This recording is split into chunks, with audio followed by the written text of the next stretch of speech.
there's a balance there between being gentle when you're not feeling well and not being overly rigid. Like, nope, we got to stay to our routine. We got to get this right. We don't want that critic coming in. At the same time, we do want that sort of compassionate, adult-like presence to be there. Like, you know what, maybe we can go take a shower, at least splash our face with some water, wash up. You find the compromise that's sort of like, we still need to sort of keep going with the self-care, even if it's not going to look the same that it did when you're feeling really good.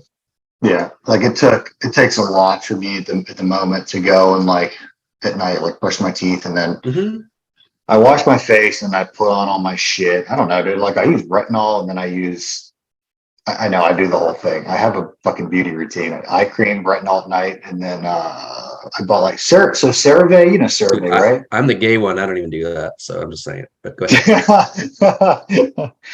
ahead. Anyway, so yeah, it makes you feel good. It feels good. You feel good about it. It's all self-care. It's all good. But again, it's a pretty heavy duty routine, just like your food was a very sort of rigid thing.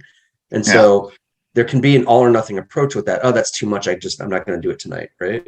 But to be like, okay, maybe I'm going to go there, at least wash my face and put something on, you know, like to find that middle ground with it is really important. Yeah, I agree. Ideally, in an ideal day, I would do a morning thing and then a night thing. So now I'm just like, if I can get one done a day, then like I'm good. Or the other day I was like, if I can just get sunscreen on in the morning, like then fuck it. That's what I got. I get it. That it's okay. You can let go of something. Yeah. So it's finding that middle ground in these sort of more, you know, regular sort of fairly intensive routines that you have. Yeah. I haven't gone surfing. I haven't, all I've done is take walks, no yoga or anything, which is shitty, but. That's right. So then it becomes next best steps, right?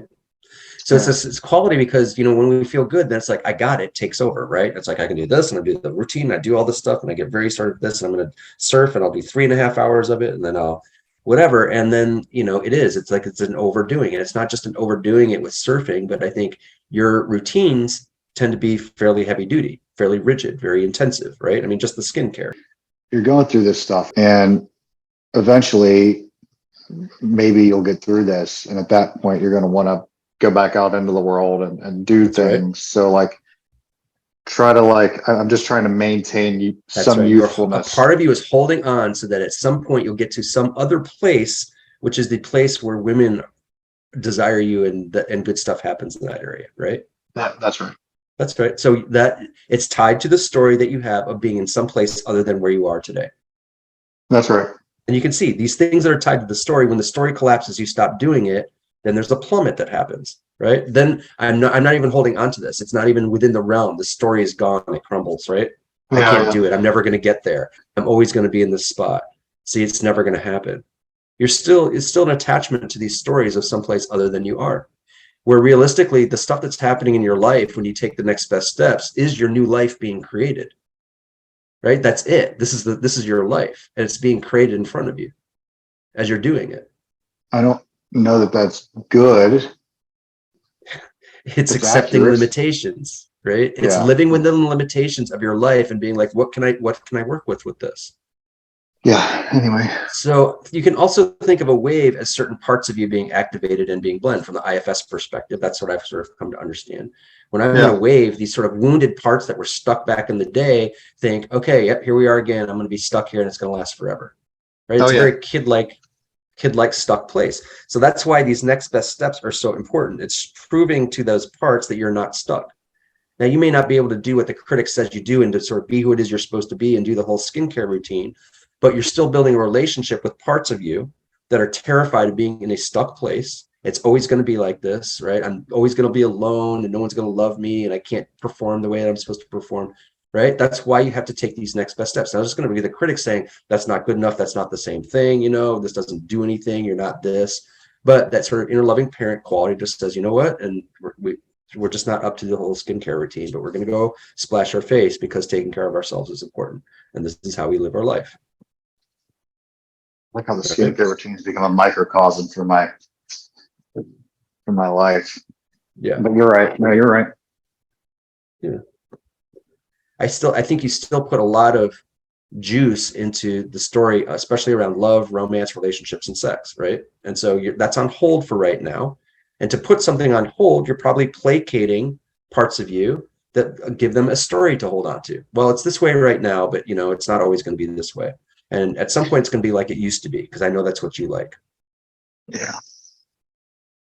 Remember I told you I had that like deficit feeling, that like yes, kind of like not enough. Everything. It was just like, I just felt like it was just weird. I've felt it before a couple times, but before that, I don't know. I caught something on one of these fucking YouTube shorts or something, and it was a girl, and I went and I looked at. I don't like. I felt like this intense like sexual energy building up. Okay. And then pretty soon, like I was like, all right, like I'm not going to look at this anymore. I was just done. But I felt that deficit after, so it was like a peak and then a trough. Mm-hmm.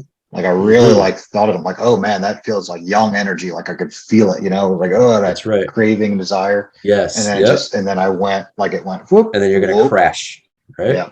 Because then you realize that part realizes, that part of you looks around. It's like, our life is not that. No. Right. No, it's like my mom.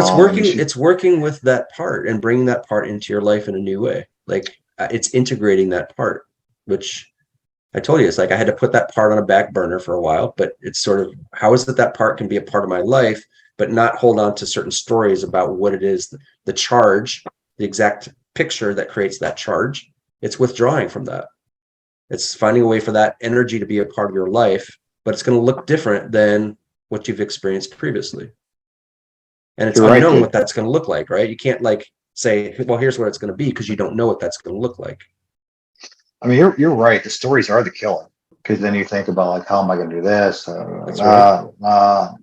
That's right. And it gets to a place. How is it that I can create this story? How is it that I can make this story happen? Right?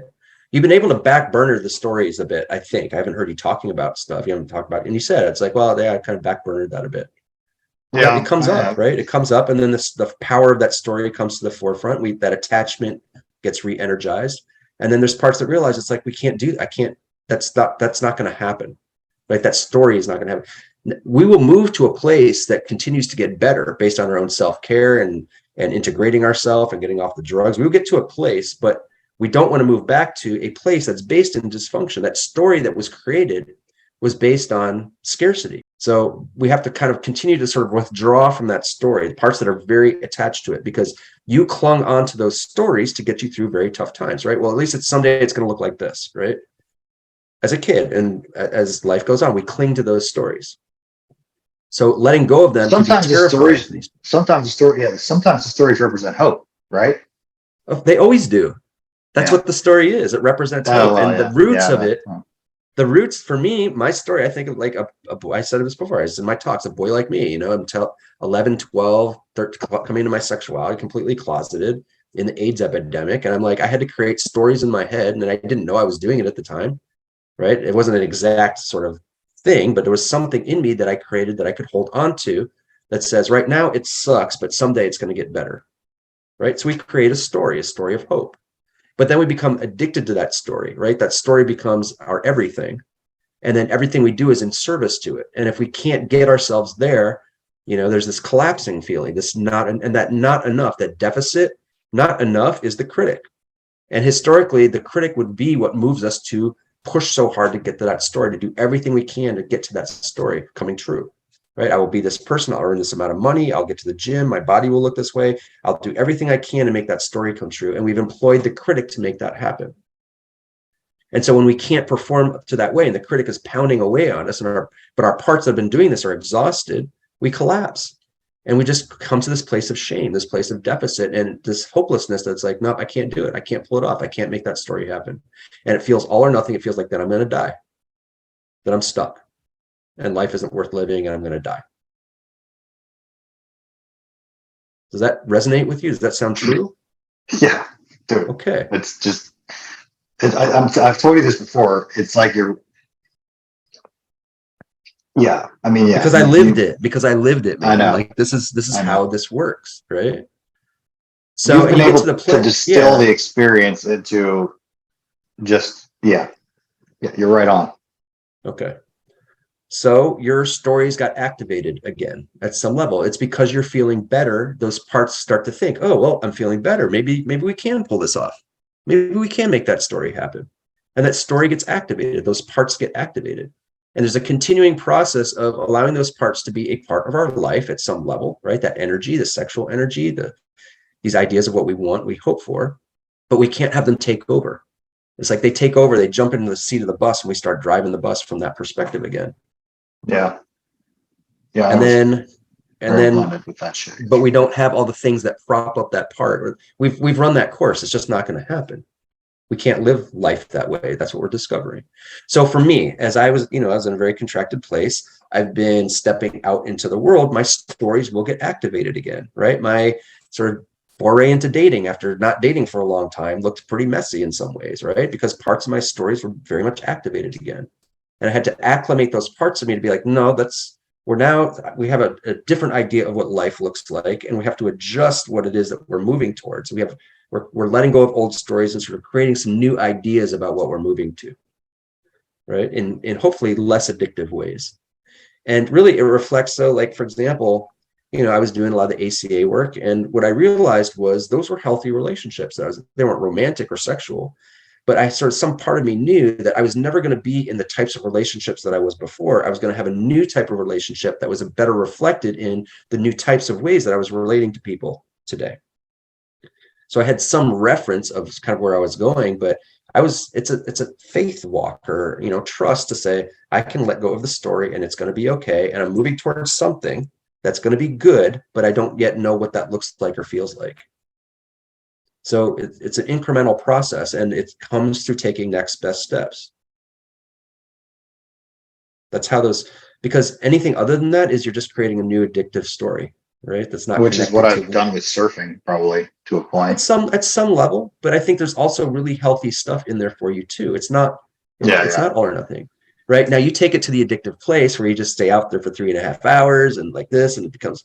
But no, there's good that's connecting you to nature. Right, it's connecting you to connecting you with your son in new ways. It's connecting you with yourself in new ways. Right, it's a beautiful thing. Yeah, right? It opens up a lot for sure. It does, but our addictive parts oftentimes have tendencies to make sort of grandiose stories around it. Or I mean, there are a lot of stories. It's really just like, I want to get down there and feel that again. I want to get down there and feel what it feels like. Right. So I would say probably your story it's more is like more, the story is that you are physically in a place that you could do that whenever you want, however much you want. That's the story. Yeah. Right? This is a picture of who I'm someone that can surf. I can just run out there. I can be out there for 4 hours and I can do it again the next day. That is a picture that doesn't reflect the reality of where you're at. Right. Okay. Yeah. So that story is in a sense maladaptive at some level. Look, you have some sense of, oh, well, I'd like to kind of move in that direction and be able to do this as I keep moving forward, but not at the expense of recognizing what you had in the way that you had been experiencing surfing was beautiful just as it was. Once, you did it one time a week, and maybe you went for 2 hours with your son, and maybe you were a little tired after that, but you could pull that off and you could bring that into your life where, 3 months ago you could not have. Right. Yeah. So the beauty of you trying something new and dedicating yourself and moving into nature and doing it in an incremental way got hijacked a bit by the parts of you that want to make it something that isn't reflective of where you're at right now. Yeah. And then that story becomes a problem. So I said from the very beginning, the taper in a lot of ways is withdrawal from the drugs, but in a lot of ways, it's also withdrawal from all the stories, all the things, all the ideas of who it was I was supposed to be and how it is I was going to pull it off.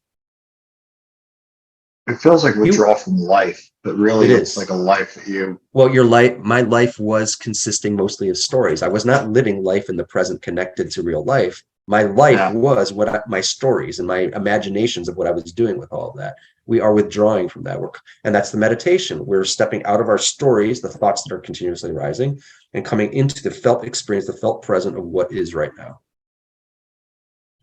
So it's a withdrawal from stories. That's how I've come to understand it, as much as it is withdrawing from chemicals. The chemicals support the stories. And the stories oftentimes have roots going way, way, way, way back. And oftentimes they're generated and they're driven by critical aspects of us. Seems to be how it works for many people. There's no doubt about it, dude. Yeah. So you've had some major shifts in your stories or ideas of what work is in your life, right? And based separate or different from, 3 years ago or 5 years ago or 10 years ago or whatever it was, who you were supposed to be in a work environment and what that looked like. You're in a very different place of okayness right now, right? Yeah, every once in a while the money thing pops back in. Like, I want this so I can get that. Or like I saw, what was it? I don't know. It was just, you want the big house, you want all this shit, Totally get it. So those parts can still get activated. Yeah. But you're not living from those parts placed like you were before. You've withdrawn from a lot of those stories because you've bumped into limitations. You're like, I just can't. You couldn't have imagined how you're working right now 6 months ago or a year ago. Right. Yeah. You couldn't have done it. You have no picture of what that looks like. So letting go of the stories is like a trust fall, right?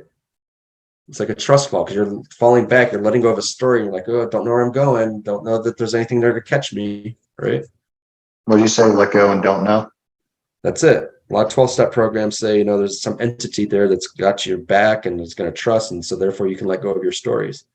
That wasn't going to work for me. So there's a let go and not know, but there's but when I do let go, and if I can let go incrementally, so there's not a huge letting go, but if I can let go incrementally, stay connected with myself, stay connected with a part of me that's more compassionate, then as those fears come up, I can walk with those fears, not against them or through them, but just sort of walk with them and then discover that the truth is I didn't need that story to survive.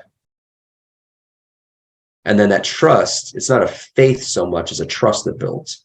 It's like, I trust that maybe the stories I have, I can let go of some of those. I can continue to slowly let go of some of those, and it's going to be okay. Not only is it going to be okay, in some ways it actually works out better not to have that story in place. The stories can torture you. They can be, yeah. I mean, your stories built your resume, didn't they? Right? Stories of money and what you're going to be, right? It could be a powerful, motivating force, very productive, but they come at huge costs. The expense is enormous. And then eventually it catches up with us and we realize, the checks come due. And that's where I came to. That's where you came to.